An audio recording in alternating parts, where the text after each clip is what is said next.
floating above the ground. That white structure on top is actually a truss that's helping to redistribute the weight of the building so that corner can float. And they left the truss visible because it visually relates to our bridges. Coming up on our left, directly after we come out from under this bridge, is going to be a tan building. This is 2 North Riverside Plaza, designed by Holiburton Root and completed in 1929. This is designed in the Art Deco style. Here they're using flat relief carvings, which is typical of that style. And this was originally the home to the Chicago Daily News, our local newspaper. So those carvings depict the history and culture of the written word. The Daily News needed a huge lot for their giant printing presses, but there were no more huge lots left in the loop. So they built over Chicago's Iron Necklace, a reference to our railroads. This was the first building in Chicago to be built using air rights. Sorry, it took me a minute.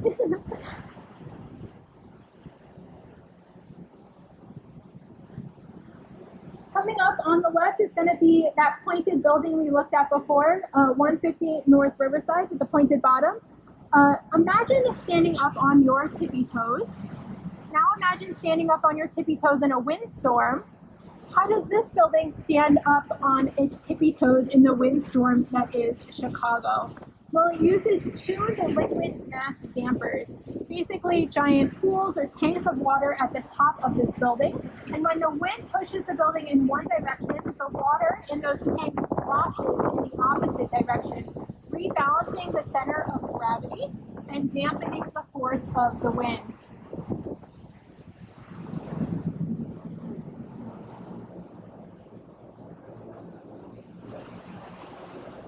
Straight ahead of us is going to be 3 tall glass buildings.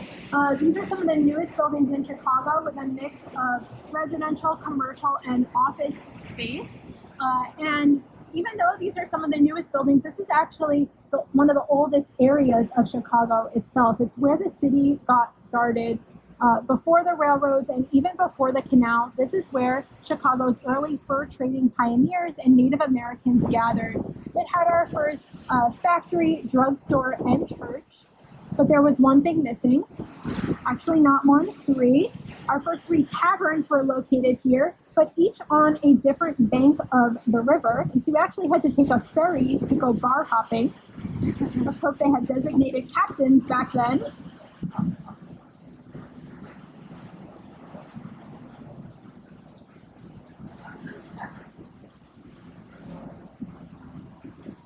Coming up straight ahead of us, and what will be on the left side of the boat, is a large tan building with a prominent entry. This is the Mart, designed by Graham Anderson, Probst & White, and completed in 1930. This building is what we call a streetscaper instead of a skyscraper because it is so big, just not that tall. It was actually the largest building in the world when it opened. It even had its own zip code. Why did we need a building so large? Well, Marshall Fields was an upscale department store in Chicago, and they also had a wholesale business selling goods to smaller stores across the country. And so they commissioned the Mart to both grow and consolidate their warehouses for that wholesale business, which were spread among 13 different warehouses. They also had a change in business strategy. Instead of sending out the salesmen with just the goods they could carry, why not create a showroom with curated displays of furnishing, floorings, and fabrics? And they wanted the building to be so wide so that people could window shop and stroll through it, which would have been more difficult in your traditionally proportioned skyscraper. Although a lot of business thought went into the Mart, the wholesale business for Marshall Fields was struggling before the Mart ever opened, and the Great Depression really put the nail in the coffin. This building is also designed in the Art Deco style. You can see those vertical piers shooting straight up to the sky, but here we also have some diamonds, zigzags, and chevrons. Art Deco was popular in the 20s and 30s after they excavated King Tut's tomb. And so people suddenly started putting Egyptian-inspired patterns on everything, including their buildings. Although the Mart wasn't able to save Marshall Field's wholesale business, it did give us our 35th president, John F. Kennedy. Marshall Field sold the building to Joseph Kennedy, JFK's father, and following the war, shopping was all the rage again, and the Mart housed furniture showrooms and trade shows, and it was hugely profitable. And that profit went on to fund the political campaigns of John, Robert, and Ted Kennedy. The Kennedys did end up selling the building in the 90s.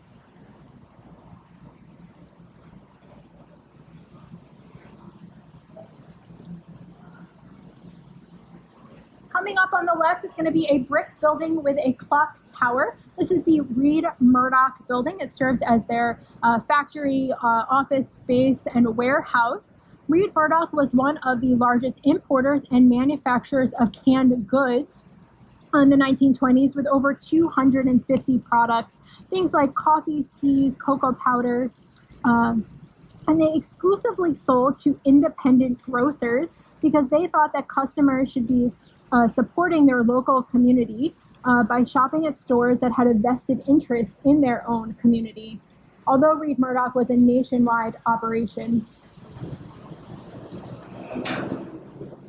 As we come out from under the bridge, you'll notice that the building isn't quite symmetrical. There are 4 window bays on one side and 5 on the other. The building started out symmetrical, but when they widened the bridge and road behind us, they had to chop off 20 feet or 6 meters from this building. It was also a great location for Reed Murdoch. They could receive goods off the steamers and then send them out across the country on the railroads right next door. Today, Reed Murdoch is no more, but this does house one of its tenants is the headquarters for Encyclopedia Britannica.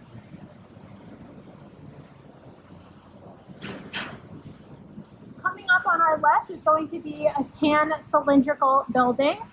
This is our other Bertrand Goldberg building. Its twin will come into view in just a second. This is Marina City, completed between 1962 and 1967. It was designed to make the landmarks of the Loop seem like part of the furnishings, and it was Goldberg's first attempt at that city within a city concept to get people to stay downtown. Higher rents for commercial spaces were used to subsidize lower rents for residences, and there were some pretty cool amenities in there too, like a bowling alley, ice skating rink, and swimming pool. One of the largest investors in this building was the Union for Janitors, Window Washers, and Elevator Operators. They were concerned that if people continued to leave downtown for suburban homes, there would be less maintenance work on these high-rise buildings. And so they actually put skin in the game to get people to stay downtown. Coming up on our left is going to be a black boxy glass building. This is A&A Plaza. Designed by the granddaddy of modernism himself, Mies van der Rohe, completed in 1971. It was actually completed a couple of years after Mies passed away. It originally served as the headquarters for IBM, the technology company. Back then, computers were very large and sensitive to things like temperature and humidity. So those architects who took over after Mies died made some changes to the design. They covered the steel structure in aluminum. They used double pane glass instead of single pane. They also included 1,200 sensors that fed into an energy management system. Boilers turned on and off based on the temperature outside, and lights turned on and off based on the natural lighting conditions. Overall, that allowed them to reduce their energy consumption by 40%. And the modernist style was also kind of a perfect choice for IBM because it represented the future and their reputation as an innovator.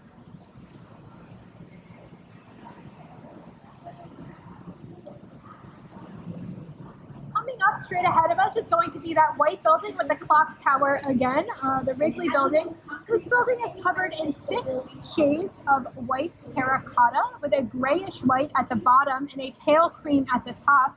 This building really maxed out the height limits for the time. And so they did that by putting the brightest terracotta at the top. It actually makes the building look a little bit taller. There's also more detail at the top of the building to draw your eye up. There's an inordinate amount of urns up there.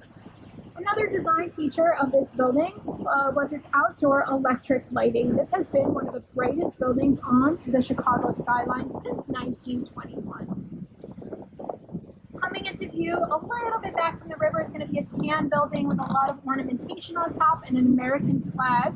This is Tribune Tower Residences, designed by Howells and Hood and completed in 1925. This was the winning entry to design the most beautiful office building in the world for the Chicago Tribune, our local newspaper. There were 250 entries from 23 countries. My favorite came from an Austrian architect who submitted a building that looked like a giant Doric column as a pun on the printed columns in the newspaper.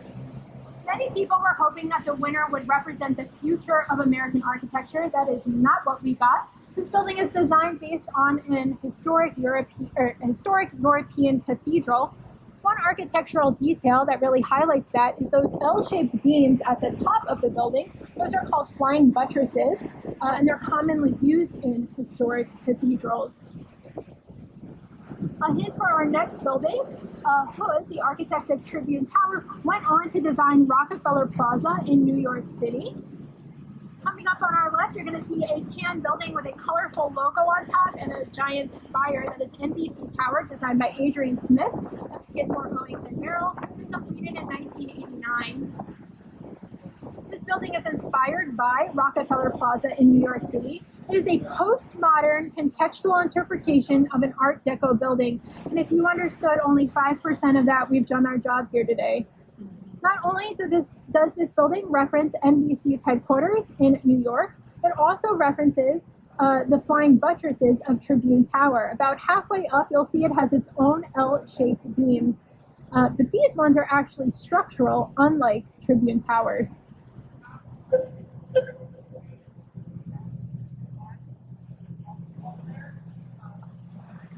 The land on either side of us is all man-made. This all used to be part of Lake Michigan. And the neighborhood off to our left is called Streeterville. It's actually the neighborhood I live in.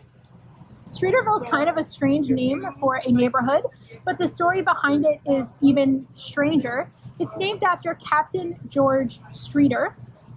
Streeter had an eclectic resume. He was an ice cutter, logger, and carnival showman until the 1880s, when he came up with a scheme to run guns to Honduras, as one does.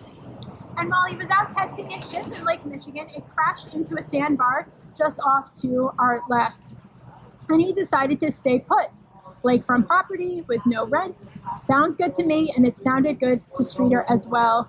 He built a home there in just 2 hours and 10 minutes, which probably describes his level of craftsmanship.